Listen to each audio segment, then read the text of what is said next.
Olá pessoal, sejam todos bem-vindos ao nosso canal. Nesse vídeo nós vamos falar sobre a aplicação da constante RC, e portanto é uma aplicação dos capacitores, para contar o tempo. Como nós vamos usar para isso o circuito integrado 555, então vamos ver também como funciona o 555. Que fórmula eu uso para calcular o RC para um determinado valor de tempo, quando eu emprego o 555? Como eu aciono o circuito para ele começar a contar o tempo? Uma outra coisa que nós vamos ver, embora não seja o assunto principal desse vídeo, é como eu uso a datasheet para saber mais sobre o 555. Nós já fizemos uma breve introdução sobre o que é uma datasheet. Existe um vídeo para isso já no canal. Nós vamos ver então alguns detalhes sobre o 555 usando a datasheet dele. Por fim, nós vamos ver no osciloscópio o 555 funcionando com a curva da constante RC que nós calculamos, e vamos ver que é possível ajustar esse valor de RC para diferentes valores de tempo. Por isso nós vamos ter ali um trim-pot no nosso circuito. Vamos ver também como é útil para medir esses valores de tempo o uso de cursores no osciloscópio digital. Então vamos lá? O circuito que nós vamos usar para podermos demonstrar o uso da constante RC na contagem de tempo é esse que nós temos aí na nossa tela. Vamos dar uma ampliada aqui para ser possível ver um pouquinho melhor. Então nós vamos usar o CI 555, conforme nós vemos aqui, ligado desta maneira aqui. Aqui nós vamos empregar alguns resistores, capacitores, uma pequena chave e também um LED. De uma maneira simples, como que vai funcionar esse circuito? Quando eu pressionar aqui a chave switch 1, uma chavezinha aí que eu vou dar um pulso momentâneo, eu vou estar dizendo para o meu circuito, né, que é para ele começar a contar o tempo. Então, ao apertar a switch 1, o meu LED aqui, que estava aceso, ele vai se apagar e vai indicar que ele está contando o tempo. Quando atingir o valor de tempo que eu programei aqui no trim-pot RV1, o LED vai se acender. Então, conforme nós vemos aqui embaixo, o LED apagado, o circuito está contando o tempo ou está com a chave switch 1, a chave de início, de start, pressionada. Por isso que, se eu quiser ter uma indicação correta do tempo, na switch 1 eu devo dar apenas um pulso. Não posso segurar a chave apertada. Então eu dou um pulso lá, ele começa a contar o tempo. Quando atingir o valor do tempo que eu programei aqui no RV1, o meu LED se acende, indicando que atingiu aquele valor de tempo que havia sido programado. A constante RC que faz o circuito funcionar, ela é composta pela soma de R2 com RV1, essa é a parte R da constante RC, e o capacitor é o C2. Então, o RC é dado pela multiplicação de R1 mais R2 vezes C2, conforme nós podemos ver aqui. A fórmula que determina o tempo para esse circuito é essa que nós estamos vendo aqui. O tempo em segundos é dado por 1,1 vezes R vezes C. Como R é a soma de RV1 mais R2, nós vamos ter que o tempo em segundos para esse RC do nosso exemplo é igual a 22K vezes 47 microfarads. 22K ohms, 47 microfarads. Esse valor aqui vai dar 1,034 segundos teóricos. Esse primeiro valor é para RV, ou meu trimpote, ou resistor variável, aqui na posição mínima. Ou seja, se eu jogar o cursor do meu trimpote para o valor mínimo, o trimpote, nesse caso aqui, como ele está ligado, ele deixa de existir. Eu vou fazer um curto-circuito entre o terminal 1 e o terminal 3. Então, o valor dele passa a ser 0. O único resistor, então, que fica no jogo, ou atuando, é o R2, de 22K. Por isso, RV1 mais R2 com RV no mínimo vai dar 22K, vezes 47 microfarads, dá 1.034 segundos. Você pode fazer a conta aí depois, usando talvez uma calculadora científica para facilitar aí o uso dos múltiplos e submúltiplos das unidades, e você vai chegar a esse valor. Quando eu tiver o RV1 na posição de máxima resistência, eu vou ter os 200K somado aos 22K. Aqui no caso são resistores em série. Nós também temos aí no nosso canal um vídeo que demonstra como funciona a associação de resistores em série. Então há uma soma desses dois resistores. Nós vamos ter então R valendo 222K. O capacitor não muda, ele é 47 micro. Para isso, o nosso valor de tempo, dado pela constante RC aqui, vai ser de 10.434 segundos teóricos. Isso para RV na posição máxima. É assim que funciona o nosso circuito, ok? Como é que usar a datasheet do 555 nos ajuda a entender tudo isso, a conhecer melhor o circuito integrado, o que ele faz, de onde vieram essa fórmula e esses valores. Vamos dar uma olhadinha nisso também. Nós temos aqui a datasheet do 555. De cara, nós já vemos que ele foi projetado para ser um timer, ou seja, um circuito que conta o tempo. E a datasheet nos dá todos os detalhes que nós precisamos aqui para o funcionamento do circuito.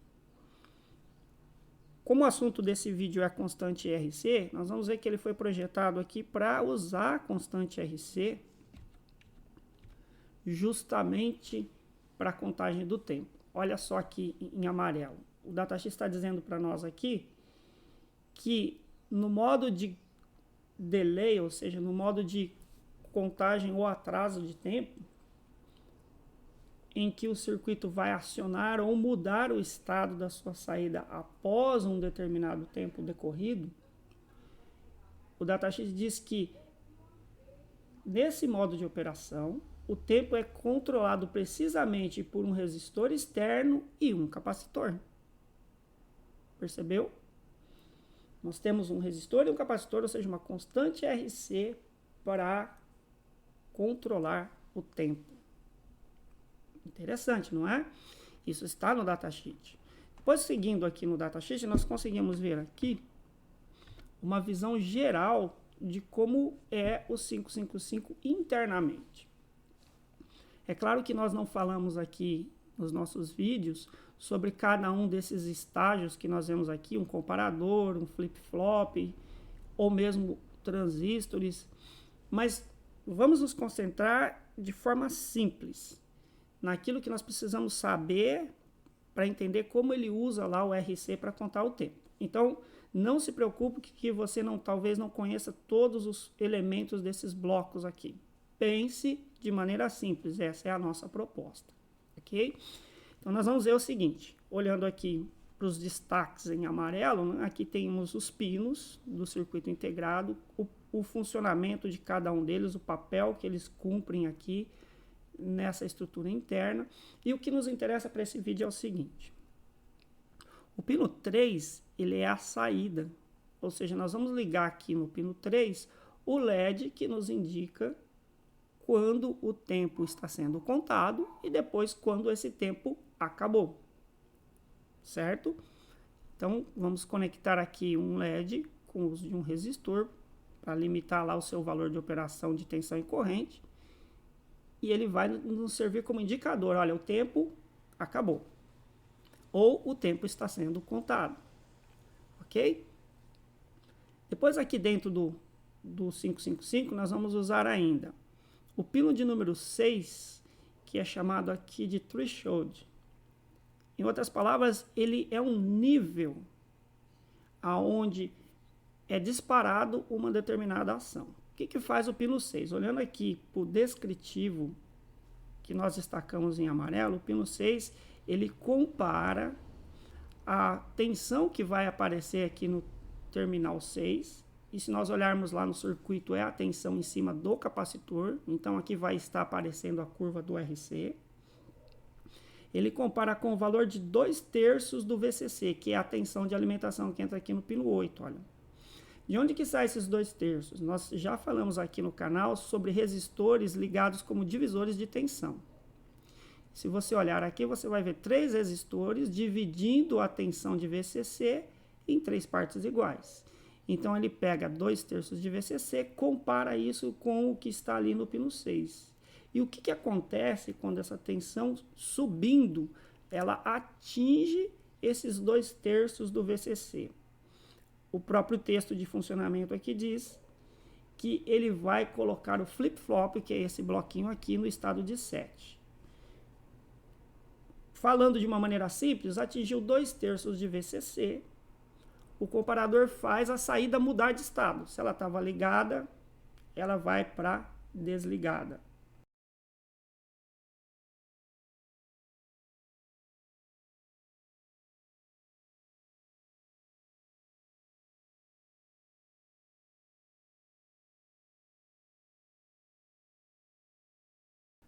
O próximo pino que é útil para nós aqui, no nosso exemplo, é o pino de número 2. Ele é chamado aqui de trigger. Ele também dispara uma ação. E se nós olharmos aqui para os blocos, o pino número 2 do circuito integrado é um comparador que compara agora não com 2/3 de VCC, mas aqui no meu divisor ele vai usar uma referência de 1/3 de VCC. A diferença da comparação feita pelo pino 6 com aquela feita pelo pino 2 é que quando a tensão atingir 1/3 de VCC no sentido descendente, ou seja, ela compara a tensão abaixo de 1/3, esse comparador também vai disparar uma ação que vai mudar o estado aqui da minha saída, ou seja, ele faz a ação contrária do pino 6, ok? É assim que funciona o 555 internamente, de uma maneira simplificada. Aqui nessa parte do datasheet nós vemos a descrição detalhada do circuito integrado com seus blocos. A contagem do tempo começa quando nós temos aqui o disparo do trigger, e isso acontece quando a tensão aqui está em 1/3 de VCC ou abaixo dela. Então, o nosso circuito RC ele começa a carregar o capacitor. Quando esse valor atingir 2/3 do VCC, ele vai ser detectado pela entrada aqui do threshold e a contagem do tempo termina. E por fim, aqui está aquilo que nós mencionamos, a fórmula. De onde saiu a fórmula para nós calcularmos o valor de tempo no nosso circuito? O nosso circuito de exemplo é esse que nós vemos aqui.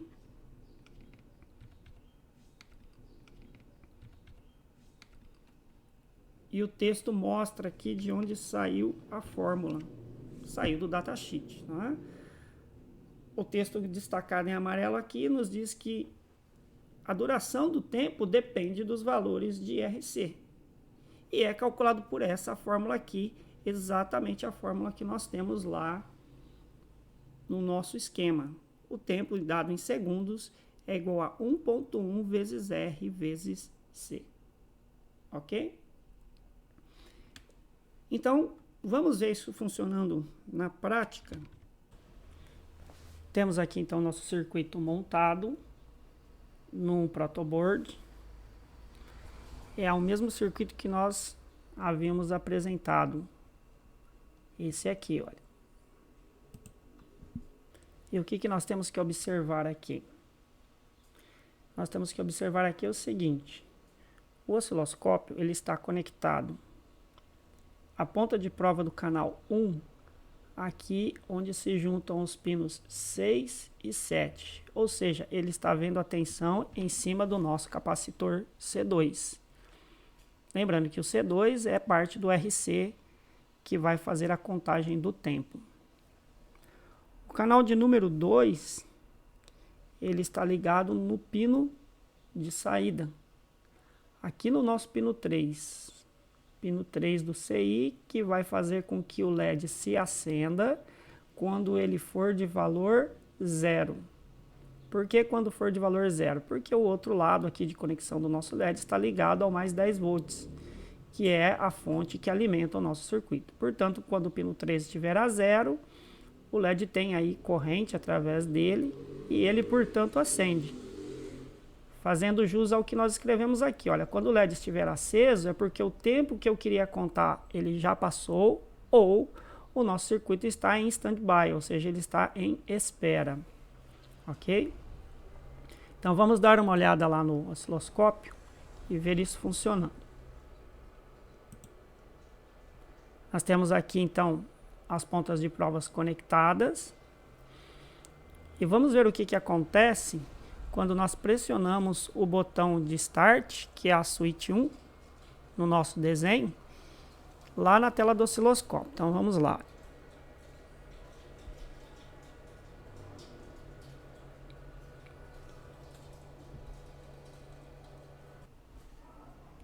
Vamos acionar.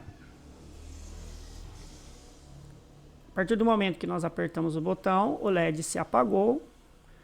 A carga do nosso capacitor teve início e ao atingir-se 2/3 de VCC, a saída vai então inverter o seu estado, ela vai para desligado e o LED volta a se acender.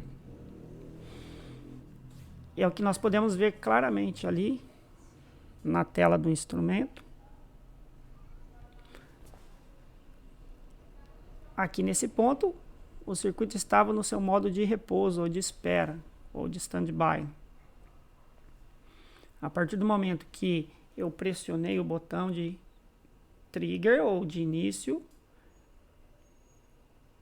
a saída foi ligada e, portanto, o LED se apagou. O capacitor fez a sua curva de carga do RC característica. Em 2/3 de VCC, a saída se inverteu, ou seja, voltou para desligado e o LED se acendeu. Ok? É bem claro isso na tela do instrumento. Para essa situação, nós estamos com o nosso circuito, o nosso trim-pot que ajusta o RC na sua posição máxima. Nos nossos cálculos, esse teórico, sem levar em consideração tolerância de componentes, imaginando que os valores todos seriam perfeitos, então nós teríamos um valor de 10,434 segundos, ou 10,43 segundos.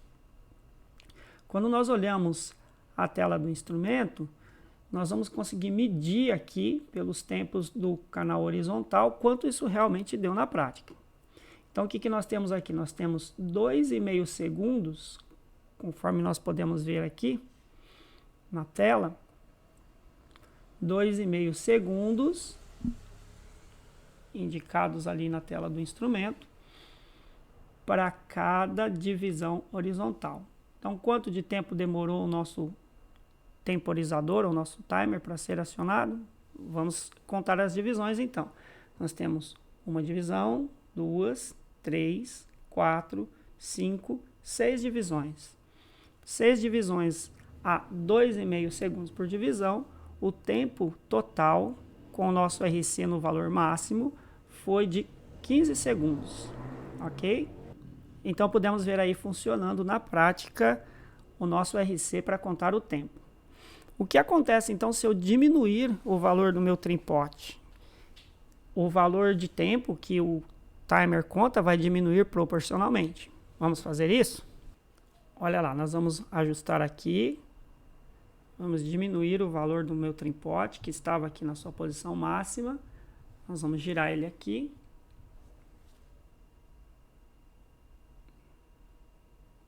Para o valor que seria o valor mínimo. Aí ficaríamos exclusivamente no nosso circuito com o valor do resistor.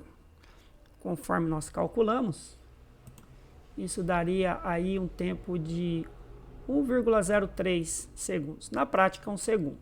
Vamos ver então como vai ficar no nosso circuito. Vamos ativar aqui de novo e ver o que acontece. Vamos lá.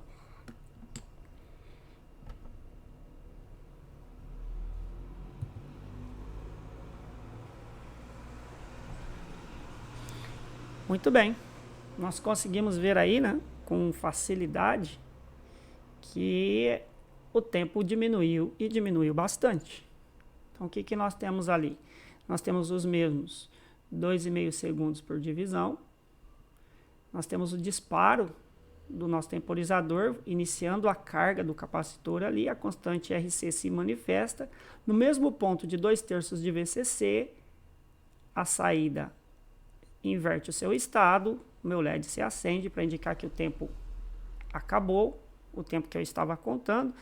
E como nós temos ali os mesmos 2,5 segundos por divisão, nós vamos perceber com facilidade que o valor de tempo ali dá ali um pouquinho mais de 1 segundo. Lembra que nós tínhamos falado que nós íamos demonstrar como o uso de cursores no osciloscópio facilita nós medirmos as coisas? Então vamos dar um exemplo agora. Que valor é aquele ali que nós temos na tela do instrumento? Então para isso nós usamos cursores. Aqui na função cursor, nós precisamos escolher um dos canais como referência para o nosso cursor. Como os nossos canais estão na mesma posição, alinhados aqui, não vai mudar muita coisa. Até porque a base de tempo, tanto para o canal 1 quanto para o canal 2, é a mesma e nós vamos medir tempo. Então aqui no tipo do cursor, nós podemos medir amplitude ou podemos medir tempo. No nosso caso, nós queremos medir tempo. Como canal de referência, vamos deixar o canal 1, que já está lá. E a partir do momento que eu selecionei esses cursores, eu consigo ajustá-los. E onde que estão os cursores? Eles estão escondidos aqui, ó, nos cantos da tela. Nós vamos movimentar então primeiro o cursor 1 e posicionar ele aqui no começo do nosso sinal. Ó. Pronto, ali ele está no começo do nosso sinal. Quanto que dura o tempo desse pulso aqui? Eu posso realmente ficar contando as divisões e, em função da base de tempo que eu tenho aqui, dizer quanto tempo dura aquele pulso lá. Mas o cursor está aí para nos ajudar. Então nós vamos lá no cursor 2, que está escondidinho aqui, vamos levar ele aqui com a nossa tecla de multifunção, né, o nosso knob de multifunção. Vamos posicionar ele exatamente em cima de onde o pulso termina. Quanto que vale aquele tempo ali do pulso? As informações estão na tela, né? Tomando por referência o canal 1, nós temos o cursor número 1 na posição de 300 milissegundos. E esses 300 milissegundos é em relação ao quê? Aquela setinha ali, olha, do trigger.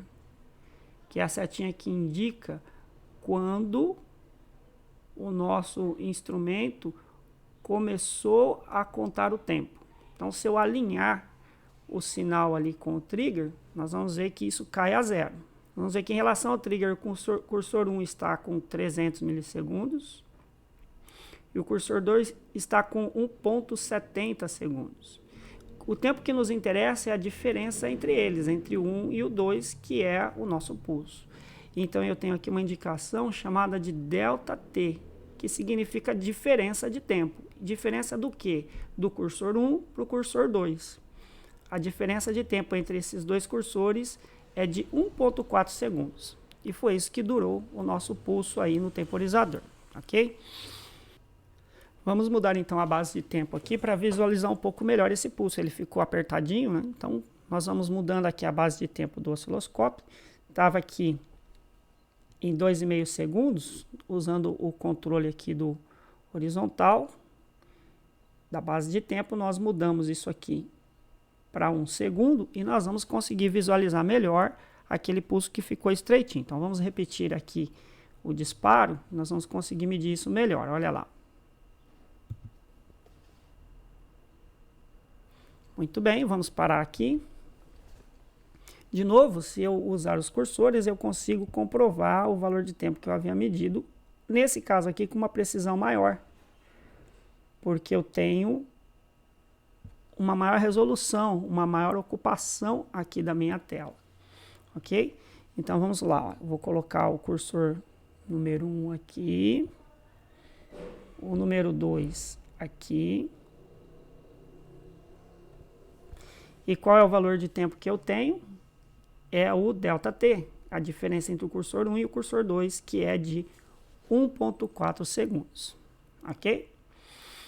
Vamos colocar agora o nosso trimpote mais ou menos no meio, e vamos ver o que ele vai nos dar do valor de tempo.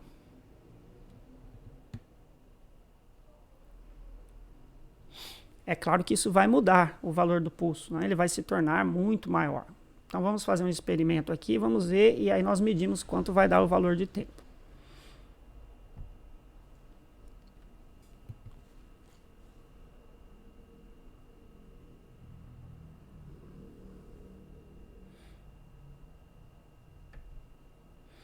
Não ficou muito bom, não coube na tela. Vamos repetir então com a base de tempo um pouco menor. Nós vamos voltar aqui para os 2,5 segundos por divisão e vamos repetir.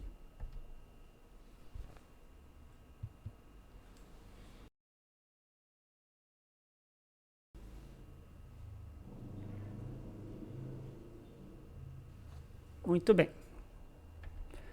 Até para facilitar a nossa análise aqui, eu vou colocar ele mais no centro da tela. Fica mais interessante. E aí vamos posicionar os cursores, vamos ver quanto deu o valor de tempo. Então, movimentando aqui o cursor número 2, eu coloco ele aqui. O cursor número 1, coloco ele ali. E aí nós temos um ΔT de 8 segundos. Foi o valor que nós conseguimos com o nosso trimpote ali aproximadamente no meio da sua posição, no meio do nosso curso.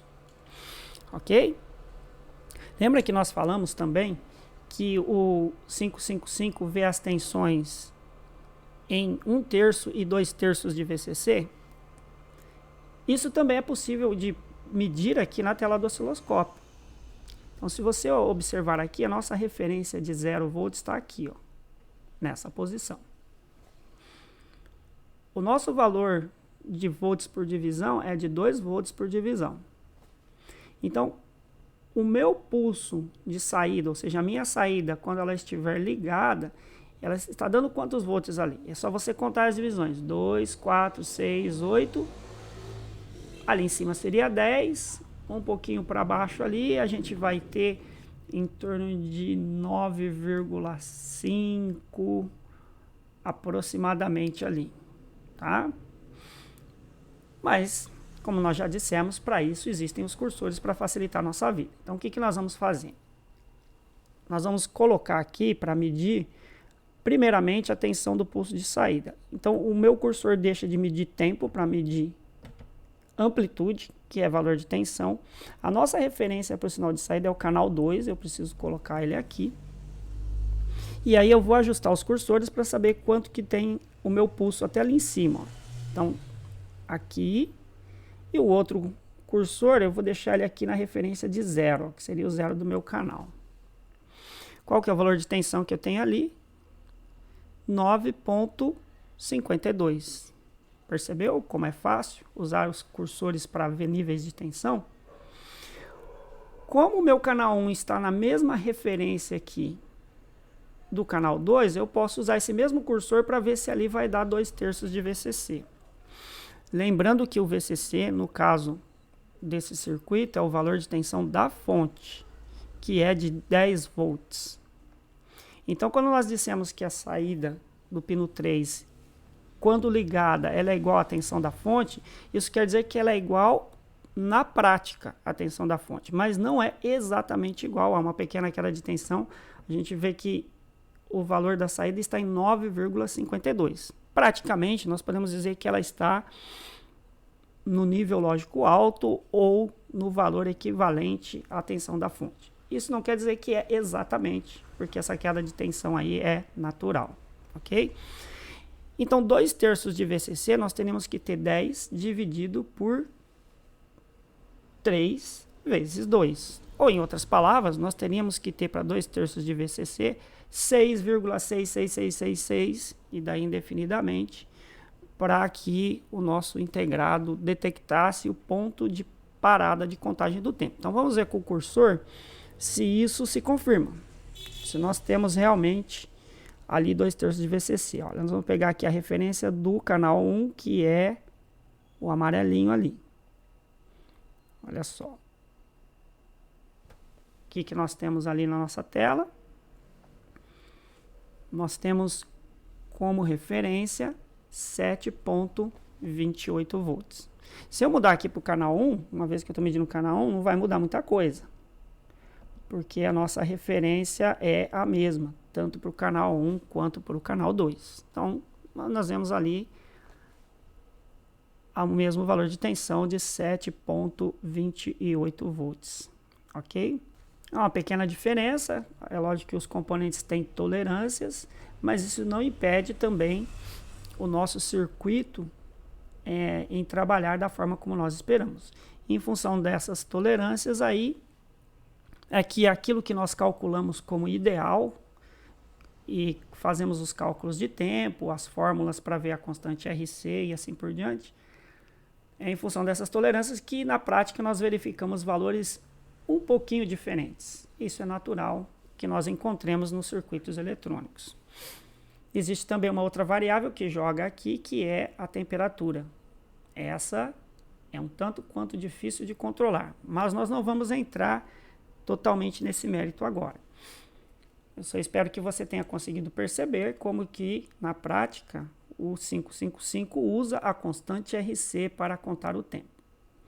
Uma outra coisa que nós não explicamos, quando apresentamos a parte teórica, vamos dizer assim, desse vídeo, é por que o capacitor C2, que nós vemos aqui, por que no momento em que o tempo foi contado, ele é descarregado e se mantém descarregado até que eu acione a chave switch 1 novamente. O que segura o meu capacitor C2 descarregado ou impede que haja uma carga aqui através do resistor, né, da rede formada por R2 mais RV1? O que impede que isso aqui carregue o meu capacitor? Nós não mencionamos lá na parte teórica, mas é o pino 7, chamado de discharge. Discharge quer dizer descarregar. E esse pino 7 existe justamente para quando o meu 555 não estiver contando o tempo, ele mantém o meu capacitor descarregado.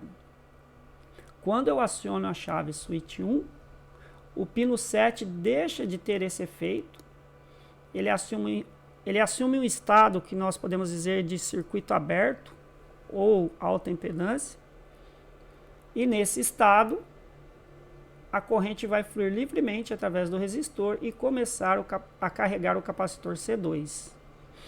Quando o nosso ciclo de tempo terminou de ser contado, ou seja, deu lá os 2/3 teóricos de VCC, que vão ser detectados ali pelo pino 6, o pino de threshold, o pino 7 entra novamente em ação e descarrega o capacitor C2, ok?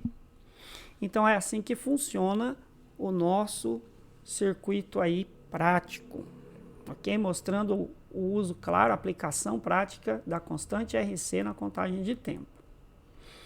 Será que eu poderia usar a curva da constante RC também quando acontece a descarga? Sim, eu posso usar.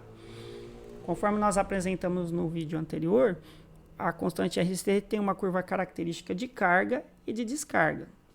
Ela é inversa uma em relação à outra. E o 555 possibilita aproveitar a curva de descarga para que você construa um oscilador. Ou seja, o nosso circuito integrado aqui vai mudar o estado da saída, que é aqui no pino 3, toda vez que o valor em cima de C2 alcançar 2/3 de VCC, depois 1/3 de VCC, 2/3 de VCC, depois 1/3 de VCC. Isso se chama oscilador ou o 555 trabalhando no modo astável. Isso está lá no datasheet. Nós vamos deixar para você o desafio de tentar, seguindo o datasheet, conectá-lo para conseguir realizar esse modo de operação no 555, ok?